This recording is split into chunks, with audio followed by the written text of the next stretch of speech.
Assalamualaikum warahmatullahi wabarakatuh. Halo kawan-kawan. Oke, kali ini kita akan bahas lagi nih menuju Pilpres 2024 sebab ada yang menarik kawan-kawan. Nah, ada ini dari PAN Bekasi itu, Bekasi Utara, itu pasang spanduk bergambar Anies Baswedan. Nah, kira-kira tanda apa nih itu? Karena kita tahu bahwasannya PAN pusat itu, pengurus pusat PAN itu lebih condong ke Ganjar Pranowo, lebih condong ke PDIP itu.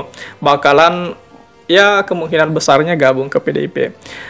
Pak Zulhas itu terlihat sekali dekat dengan PDIP saat ini. Meskipun sebenarnya Pak Zulhas belum ingin mengambil langkah. Kenapa? Karena mungkin masih ada kalkulasi dengan Golkar kan. Mungkin masih ada semacam apakah kemudian Pak Zulhas ini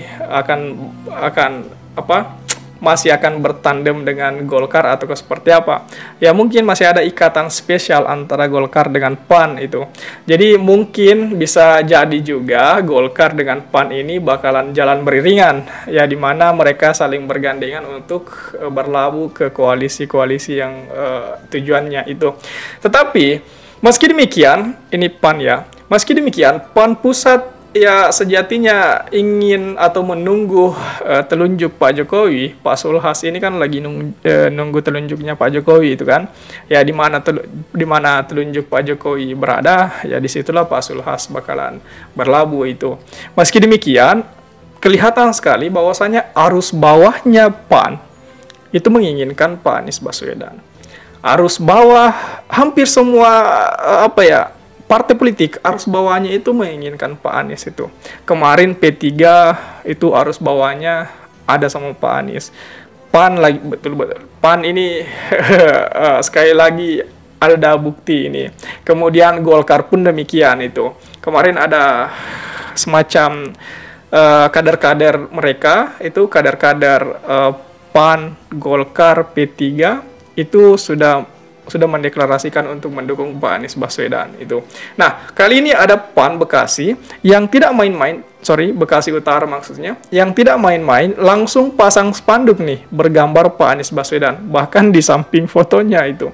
Jadi jelas sekali bahwasanya arus PAN menginginkan Pak Anies Baswedan. Nah, coba kita lihat lebih dalam lagi, coba kita analisa lebih jauh lagi bagaimana kemudian arus bawah dari PAN ini sangat menginginkan Pak Anies Baswedan hingga kemudian mampu mempengaruhi pusat PAN atau pengurus pusat PAN untuk kemudian berlabuh ke Anies Baswedan. Coba kita lihat lebih jauh lagi kawan-kawan.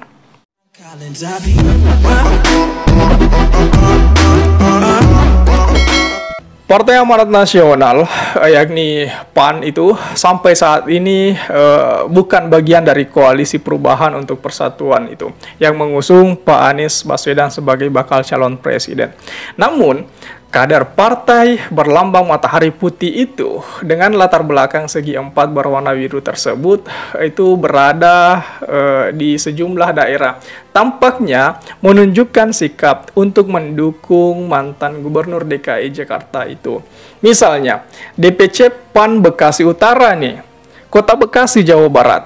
Bahkan mereka memasang spanduk dengan menampilkan wajah bakal capres Nasdem, Demokrat, dan PKS itu tersebut.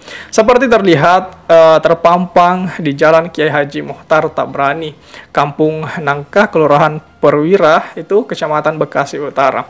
Nah ini menariknya sebenarnya. Kenapa? Karena ya seperti saya katakan di awal bahwasanya PAN itu kan sekarang ini lebih condong untuk mengikuti arah telunjuk Pak Jokowi kan. Tetapi sejauh ini kader-kader mereka, arus bawah mereka sangat atau betul-betul menginginkan Pak Anies Baswedan sebagai presiden itu. Betul-betul berharap mereka agar kemudian PAN bisa berlabuh dan masuk dalam koalisi perubahan itu. Tetapi ketika kemudian PAN masuk dalam koalisi perubahan, saya pikir kalkulasinya juga berat sekali itu. Kenapa saya katakan berat? Karena ya Pak Zulhas pasti juga menginginkan kursi cawapres dari Pak Anies kan. Terlebih lagi Demokrat kemarin yang ngotot sekali ingin mendorong Pak AHY sebagai cawapresnya Pak Anies, itu kan sejauh ini masih sangat tarik ulur itu. Tarik menarik antara Demokrat dengan Nasdem. Nasdem ya biasa-biasa saja, santai aja nih Nasdem. Itu terlebih dengan PKS. PKS itu santai-santai aja, tetapi memang terlihat sekali dari Demokrat itu ngotot sekali untuk menyandingkan Pak Anies dengan Pak AHY. Namun dengan adanya ketegangan itu, saya lihat ada sedikit keretakan di wilayah itu. Kenapa? Sekarang Demokrat itu sedang mempersiapkan pertemuan antara AHY dengan Ibu Puan itu, PDIP. Ya, kalkulasinya gimana lagi itu, PDIP ketemu dengan Demokrat. Jujur sebenarnya saya tidak berharap agar adanya pertemuan ini. Kenapa? Karena ya bisa dikata Demokrat dan PDIP itu kan ya harusnya berlawanan sih. Kalau gabung Pilpres bakalan tidak seru gitu. Dan jikapun dengan pertemuan itu dapat merusak keharmonisan dari koalisi perubahan, saya pikir itu juga menjadi bagian dari kalkulasi politiknya PDIP itu. Sangat cerdas sekali PDIP ketika kemudian mampu mempengaruhi Demokrat. Tetapi saya pikir Pak SBY tidak bakalan mengambil atau tidak bakalan tergiur begitu saja. Apapun kalkulasinya, apapun jual belinya, apapun transaksi apapun yang diberikan PDIP ke Demokrat, saya pikir Pak SBY, Pak AHY sudah mentok untuk memilih Pak Anies Baswedan. Ya, ini di koalisi perubahan saat ini ketegangan terjadi karena persoalan cawapresnya Pak Anies itu. Nah, kita kembali lagi di wilayah PAN ini. Kalau PAN juga ingin masuk di koalisi perubahan, ya saya pikir harusnya posisi PAN itu ya sama dengan posisinya PKS lah istilahnya. Ya tidak terlalu ngotot untuk ingin mengambil kursi cawapres. Tapi meskipun demikian, sekali lagi saya katakan PAN untuk ke koalisi perubahan itu sulit. Kemungkinan PAN itu masuk di koalisinya PDIP. Karena kalau PAN masuk di koalisinya Gerindra, itu juga bakalan sulit juga sih kalau saya lihat. Kenapa? Sejauh ini belum ada pembentukan keharmonisan yang tercipta antara Pak Zulhas dengan Pak Prabowo itu. Sejauh ini belum saya lihat akan hal itu. Ya mungkin tidak kita lihat di media, tapi kita tidak lihat di chatnya kan gimana. Tapi sejauh ini teman-teman, PAN mungkin bakalan berlabuh ke PDIP. Ya, tapi lebih uniknya lagi, lebih kerennya lagi, lebih menariknya lagi karena kita lihat beberapa arus bawah PAN menginginkan Pak Anies Baswedan itu. Nah, persisnya di ujung Jalan Kiai Haji Muchtar Tabrani, pertemuan dengan Jalan Raya Kaliabang, pantauan dari KBA News kemarin itu spanduk tersebut dipasang di pagar SPBU atau pom bensin yang terletak persis di pertigaan pertemuan dua ruas jalan tersebut. Selain memuat foto Ketua DPC PAN Bekasi Utara Lukman Hakim, juga menyertakan gambar Pak Anies Rashid Baswedan dengan peci hitam, koko putih lengkap dengan selendang di bahunya. Memang tidak terdapat keterangan calon presiden, hanya berisi nama disertai gelar lengkap Haji Anies Baswedan SE MPP PhD itu. Nah, di samping memuat logo PAN dan nomor urut 12 dan tagline pasti ada harapan, spanduk tersebut hanya bertuliskan mari bersama menjadikan Bekasi Utara dan Medan Satria lebih bermartabat. PAN Bekasi Utara sendiri berdasarkan pemberitaan sejumlah media pada saat penjaringan capres memang mengusulkan Pak Anies Baswedan sekalian Ketua Umum PAN Zulkifli Hasan dan Gubernur Jawa Barat Ridwan Kamil.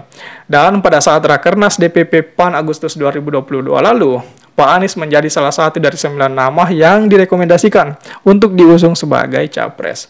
8 nama lainnya adalah Ketua Umum PAN pastinya Pak Zulkifli Hasan, kemudian Ketua Umum Golkar Pak Erlangga Hartarto, mantan Ketua Umum P3 Soeharto Monoarfa, kemudian ada Ketua DPP PDIP Puan Maharani, kemudian ada Menteri BUMN Pak Erick Thohir, Gubernur Jawa Tengah Ganjar Pranowo, Gubernur Jabar Ridwan Kamil, dan Gubernur Jatim Khofifah Indar Parawansa. Saat ini PAN tergabung dalam Koalisi Indonesia Bersatu. ya bersama Golkar dan P3. Tidak, P3 sudah out ini. Ya, lanjut. P3 telah memutuskan mendukung Ganjar Pranowo capres yang diusung PDIP. Sementara PAN sejauh ini membuka peluang berkoalisi dengan PDIP dan Koalisi Kebangkitan Indonesia Raya yang terdiri Gerindra dan PKB. Namun, PAN menyodorkan Pak Erick Thohir sebagai cawapres. Itu. Jadi, PAN ini menginginkan Pak Erick Thohir menjadi cawapres. Jujur, saya tidak sepakat dengan akan hal ini itu. Pak Erick Thohir itu sudah bagus dan sudah keren sekali di PSSI. Belum lama ini gara-gara Pak Erick itu bisa mengundang Palestina untuk bertamu ke Indonesia. Kemudian ada Argentina untuk melawan Indonesia. Jelas itu prestasi yang sangat membanggakan sekali. Kapan lagi nih kita ngelawan Argentina kan? Jadi saya pikir prestasinya Pak Erick Thohir di kancah PSSI atau di kancah sepak bola tanah air itu sudah bagus sekali. Ya saya pikir dan saya berharap agar Pak Erick ini tidak tergiur untuk nyapres di 2024 ini. Ya fokus dulu lah ngurus PSSI itu. Fokus dulu lah untuk memperlihatkan prestasi-prestasi di PSI itu. Fokus dulu lah untuk membenahi sepak bola tanah air ini. Karena katanya ini programnya Pak Erick di PSSI itu pertengahan musim depan bakalan memakai VAR untuk Liga Indonesia itu. Dan saya pikir ini sangat kita nantikan, ini sangat kita tunggu-tunggu itu. Supaya persepak bolaan tanah air juga semakin terlihat, semakin meningkat ke depannya. Ya Pak Erick kalau mau nyapres, ya selesaikan dulu lah di PSSI ini. Perlihatkan dulu lah skill PSSI-nya itu. Perlihatkan dulu lah skill komunikasinya untuk mengembangkan sepak bola tanah air itu. Karena kita tahu bahwasanya Pak Erick ini pernah mengambil saham yang sangat besar atau menjadi kepemilikan di Inter Milan itu. Nah inilah yang kemudian saya pikir Pak Erick kalau nyapres di 2024 ini jujur saya pribadi yang sangat kecewa akan hal itu. Nah kembali lagi dengan PAN yang arus bawahnya inginkan Anies, tetapi pengurus pusat ya lebih condong ke PDIP atau lebih condong ke Ganjar. Nah sekarang saya kembalikan kepada kawan-kawan di sini. Bagaimana tanggapan kawan-kawan mengenai hal ini? Mampukah kemudian PAN melihat atau mengikuti suara arus bawahnya untuk mendukung Anies Baswedan ataukah seperti apa? Coba tulis jawaban kalian di kolom komentar. Oke? Share juga video ini supaya banyak yang tahu informasi ini dan juga bisa ikut nimbrung di kolom komentar. Oke kawan-kawan, jadi saya pikir itu saja dulu. Terima kasih telah tiba di sini. Jangan lupa subscribe agar tidak ketinggalan pada video selanjutnya. Sekali lagi terima kasih dan wassalamualaikum warahmatullahi wabarakatuh.